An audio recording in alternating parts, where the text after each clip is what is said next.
Impeachable and unconscionable. That's the focus of tonight's angle. In T-minus 2 hours now, hundreds of thousands of foreigners gaming our immigration system will begin pouring in. Now, after they get there, they're going to be asked, where they want to go. Then they're going to get their free bus tickets, all courtesy of U.S. taxpayers. Now, most of them will not be screened at all, either for diseases or prior criminal backgrounds. Sometimes they'll get a piece of paper telling them to show up years down the road for an immigration hearing. Yeah, that's going to happen. Now, understand this, and understand it well. The scenes you're watching tonight are not happening because of Biden administration incompetence. They're happening because this is exactly what the Democrats want. Now, let me explain this. Liberals and business elites have been working toward this for decades, and now they're celebrating what is ultimately, if they really get their way, the destruction of America's middle class. Sounds inflammatory, hyperbolic? Stay with me. Now, why do they want to destroy the middle class? Well, the far left hates all those traditions that the middle class clings to, especially the flag waving, guns, religion. You get the score. And big business, they dislike the middle class because it's an obstacle to keeping wages as low as possible.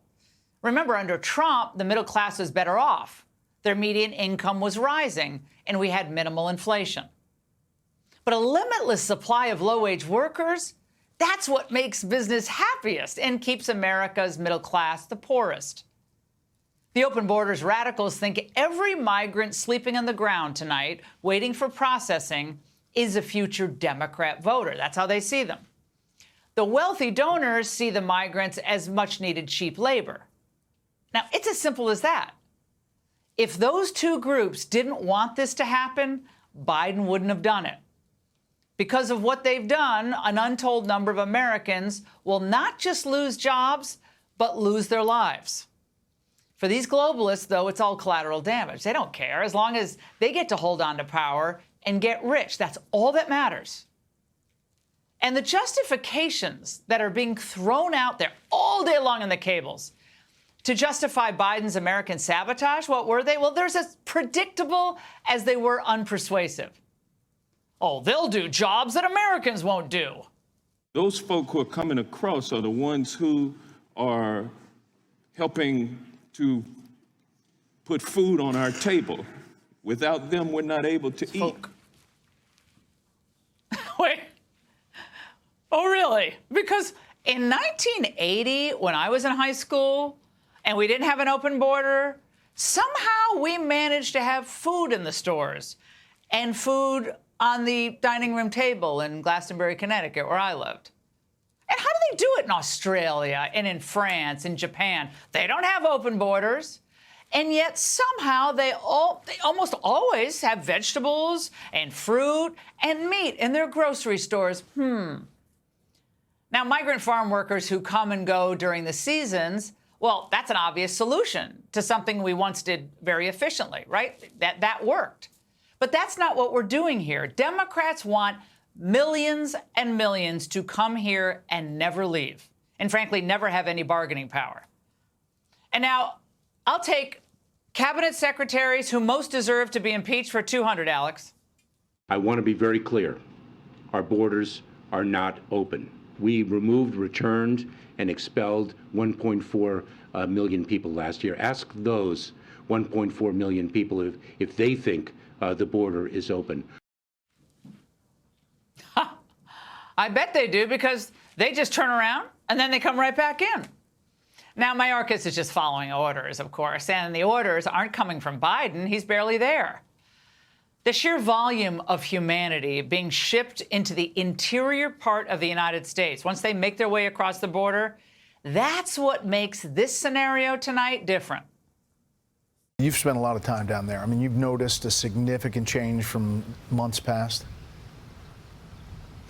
Yeah, these are by far the biggest numbers we have ever seen, some of the biggest lines of migrants I have ever seen, and we're also seeing the state of Texas act differently. We have never seen them physically block migrants from entering before, so a lot of firsts on this trip.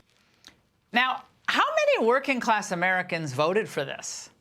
How many African Americans thought they were going to get this when they voted for Biden? Bet not many. Why would they vote for this? It would be like voting for your own destruction.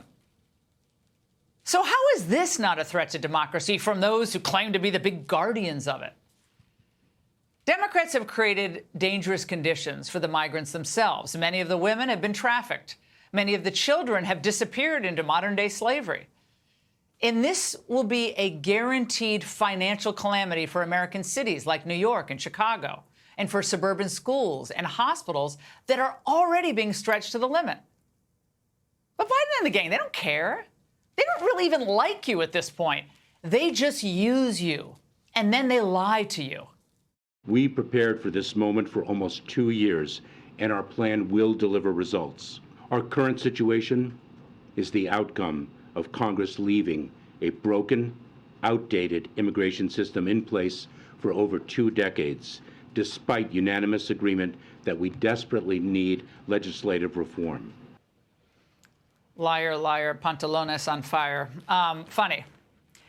How was it then that in 2017 and 2018, we didn't have this problem at the border? We didn't have amnesty. We had enforcement and smart policy by the Trump folks. So when these border crossers turn themselves in tonight, even if they don't speak English, what do they know? They know how to mouth the words credible fear of persecution, which then allows them to stay in the country. It's totally insane. Because it was obvious where this was all leading, the Trump White House convinced Mexico to make the migrants wait in Mexico for their petitions to be considered. Well, guess what happened then? The caravans suddenly stopped coming. This should not be allowed to happen. How they're not going to do a version of Title 42 or my Title 42, which was tough. If people are sick and have infectious diseases and lots of other problems, we don't want them being into our country. With the 2 million case backlog in our immigration courts, how could any president not demand that asylum claims be paused until we clear it all out? I know Trump would have done that. Yeah, that includes deporting all those asylees who bailed on their hearings. That figure is in the hundreds of thousands, by the way, that just never showed up. Now think about this. Democrats impeached Trump over a phone call with Zelensky. A total abuse of the impeachment clause. But if what Biden has created purposefully tonight in El Paso and Del Rio and Brownsville, if that's not considered impeachable for what it's done to the sovereignty of the United States, I don't know what is. And that's The Angle. Hey, Sean Hannity here. Hey, click here to subscribe to Fox News YouTube page and catch our hottest interviews and most compelling analysis. You will not get it anywhere else.